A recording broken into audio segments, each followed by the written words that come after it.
प्यारे बच्चों, आज हम आपके कक्षा 8 का जो 5वां पाठ है हिंदी में, चिट्ठियों की अनूठी दुनिया, तो इसको हम पढ़ेंगे, समझेंगे। देखो आप, पत्रों की दुनिया भी अजीबोगरीब है और उसकी उपयोगिता हमेशा से बनी रही है। पत्र जो काम कर सकते हैं वह संचार का आधुनिकतम साधन नहीं कर सकता। पत्र जैसा संतोष फ़ोन या एसएमएस का संदेश कहाँ दे सकता है। पत्र एक नया सिलसिला शुरू करते हैं और राजनीति, साहित्य तथा कला के क्षेत्रों में तमाम विवाद और नई घटनाओं की जड़ भी पत्र ही होते हैं। दुनिया का तमाम साहित्य पत्रों पर केंद्रित है और मानव सभ्यता के विकास में इन पत्रों ने अनूठी भूमिका निभाई है। पत्र का भाव सब जगह एक सा है, भले ही उसका नाम अलग अलग हो। पत्र को उर्दू में खत, संस्कृत में पत्र, कन्नड़ में कागद, तेलुगु में उत्तरम, जाबू और लेख तथा तमिल में कड़ीद कहा जाता है। पत्र यादों को सहेज कर रखते हैं, इसमें किसी को कोई संदेह नहीं है। हर एक की अपनी पत्र लेखन कला है और हर एक के पत्रों का अपना दायरा। दुनिया भर में रोज करोड़ों पत्र एक दूसरे को तलाशते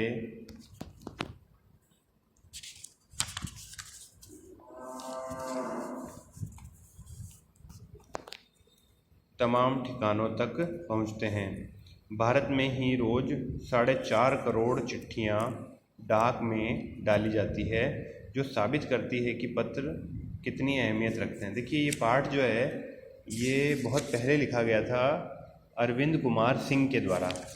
तो उन्होंने ये बताया है कि पत्रों का उस समय जो महत्व था, क्योंकि आज जो है जब से नई टेक्नोलॉजी आई है तो पत्रों का महत्व थोड़ा कम हुआ है, लेकिन आज भी फिर भी लोग पत्र लिखते हैं, ठीक है ना।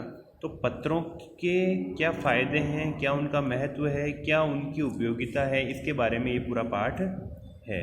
पंडित जवाहरलाल नेहरू ने सन 1953 में सही ही कहा था, हजारों सालों तक संचार का साधन केवल हरकारे, रनर्स का या फिर तेज घोड़े रहे।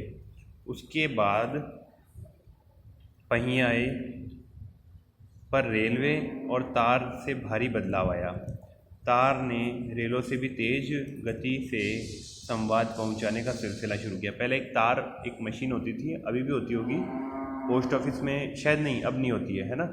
तो टेलीग्राफ मशीन होती थी और टेलीग्राफ मशीन से क्या तुरंत समाचार पहुंच जाया करता था, ठीक है ना।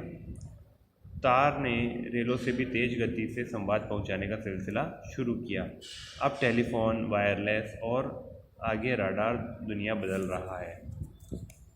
पिछली शताब्दी में पत्र लेखन ने एक कला का रूप ले लिया। डाक व्यवस्था के सुधार के साथ पत्रों को सही दिशा देने के लिए विशेष प्रयास किए गए। पत्र संस्कृति विकसित करने के लिए स्कूली पाठ्यक्रमों में पत्र लेखन का विषय भी शामिल किया गया। यानी आज भी पत्र लेखन का विषय आपके स्कूली पाठ्यक्रम में शामिल है, ठीक है ना।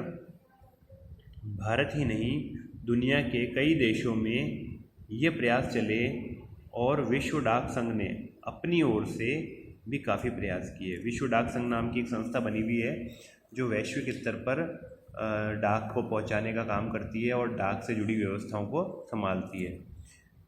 विश्व डाक संघ ने की ओर से 16 वर्ष से कम आयु वर्ग के बच्चों के लिए पत्र लेखन प्रतियोगिताएं आयोजित करने का सिलसिला 1972 से शुरू किया गया।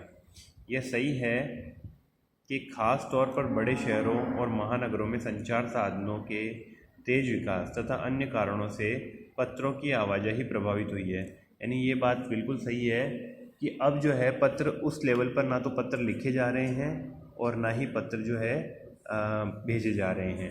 लेकिन अब जो है अभी भी गाँव में ये बता रहे हैं, पर देहाती दुनिया आज भी चिट्ठियों से ही चल रही है। यानी देहात के लोग आज भी, यानी गाँवों के लोग जो आज भी है वो चिट्ठियाँ ही भेजते हैं। फैक्स, ईमेल, टेलीफोन और मोबाइल ने चिट्ठियों की तेज़ी को रोका है। पर व्यापारिक डाक की संख्या लगातार बढ़ रही है। इसके अलावा व्यापारिक डाक जो है वो तो शहरों में भी बढ़ रही है और गाँव में भी, क्योंकि व्यापारी लोग जो है अपने बिल वगैरह भेजना है, स्टेटमेंट्स भेजना है, उसके लिए जो है आज भी इसका यूज़ कर रहे हैं। जहाँ तक पत्रों का सवाल है, अगर आप बारीकी से उसकी तह तक जाएं तो आपको ऐसा कोई नहीं मिलेगा जिसने कभी किसी को पत्र ना लिखा या न लिखाया हो। यानी आप अगर पुराने लोगों को पूछेंगे, अपने घर में अपने बड़ों को पूछेंगे, तो उनसे आप एक ही सवाल पूछें कि भाई क्या आपने कभी कोई लेटर लिखा है किसी को भी, कभी भी, और क्या आपने कभी किसी से लेटर लिखवाया है या फिर, है ना, तो आपको पता चलेगा या तो उन्होंने लेटर लिखा है अपने लिए या किसी के लिए लिखा हो, किसी से लिखवाया हो। अगर वो पढ़े लिखे नहीं हो तो लिखवा लेते हों, तो ऐसा ज़रूर हुआ है। या पत्रों का बेसब्री से जिसने इंतज़ार ना किया हो, ऐसा भी हुआ है। जब मैं छोटा था, मैं अपना ही उदाहरण दूं, जब मैं छोटा सा था बिल्कुल, छठी सातवीं में पढ़ता हूँगा, आप ही की तरह शायद 8वीं में पढ़ता हूँगा, उस समय हम लोग, मैं मेरे मामा के यहाँ पर लेटर भेजता था, मतलब, ठीक है ना, और बाद में बाकायदा उनका जवाब भी आता था। तो वो लेटर्स हमने आज भी संभाल कर रखे हुए हैं। बहुत ही सरल भाषा में हम अपनी बात लिखते थे, आप लोग कैसे हो। हालांकि फ़ोन होते थे, लेकिन उस समय क्या, फ़ोन पर बहुत ज़्यादा पैसे लगते थे, बिल बहुत आता था, तो हम लोग फिर लेटर्स में बहुत लंबे लंबे लेटर्स लिख करके और उनको फिर एक लिफाफे में डालकर पोस्ट करते थे। फिर वो लोग भी वापस लंबे लंबे लेटर लिखते और उसको पोस्ट करते। तो आज जब हम उनको पढ़ते हैं, अब तो खैर फ़ोन है, और अब तो ये स्थिति हो गई है कि फ़ोन है फिर भी बिल्कुल फ्री फ़ोन है, उसके बावजूद भी बात नहीं हो पाती है। मतलब एक समय ऐसा आ गया है कि मतलब लेकिन पहले ऐसे इंतज़ार होता था कि यार उसने क्या लिखा होगा, वो क्या जवाब भेजेगा, पता नहीं कब आएगा, है ना। डाकिए से पूछते थे कि भाई कोई लेटर आया है क्या हमारा, है ना। तो हमारे सैनिक तो पत्रों का जिस उत्सुकता से इंतज़ार करते हैं उसकी कोई मिसाल ही नहीं है। यानी जो सैनिक होते हैं वो काफ़ी दूर रहते हैं, है ना, अपने घर परिवार से, है ना, बॉर्डर्स पर, तो वो उनके लिए अलग से स्पेशल डाक जाती है। तो वो लोग तो हमेशा ही इंतज़ार ही करते रहते हैं कि भाई हमारे कोई लेटर घर से आया या नहीं आया, इस तरह से।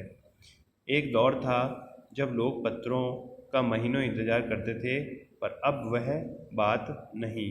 परिवहन के साधनों के विकास ने दूरी बहुत पाट घटा दी है, मतलब कि।